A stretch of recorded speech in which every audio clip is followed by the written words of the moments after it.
zvakaoma. Nziko nezvinhu zvakaoma. Hanzi zviko.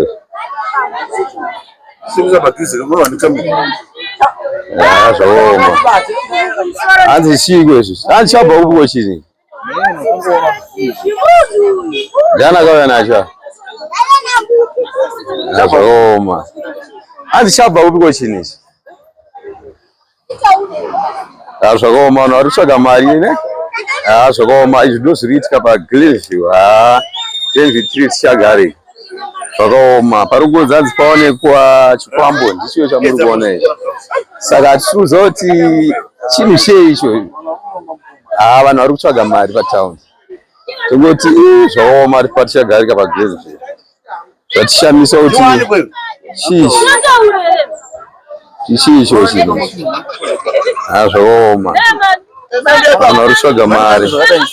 Vanhu vanogara nezvinhu zvakadai mudheni. Chiko chachiona nikwepo. Ameno hanzi kuwarize pana parupi. Kuwarize pana parupi. Zvotoda warize vacho izvi. Ruzhinji rwevanhu rwakaungana. Hanzi ndozviko izvi. Hanzi chii.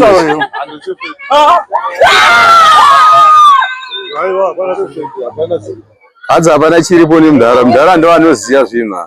Ane mudhara tingakwanisa kuda kuziva kuti mudhara vachiziva sei kuti ndicho.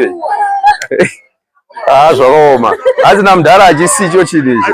Hanzi ifeki chinhu. Hanzi ndezvechokwadi here. Vanhu vari kutaura kuti icho. Hanzi ndechefeki.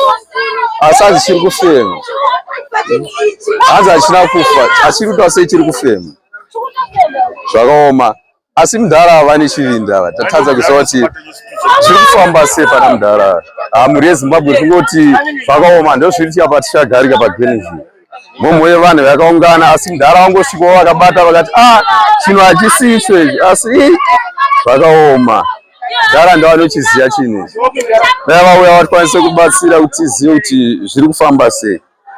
Nokuti pakaunganwa vanhu havasi kutadza kuziva kuti zviri kufamba sei.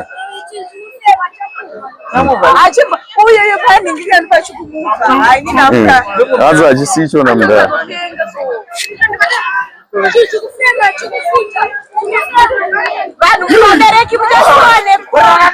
Zvakaoma.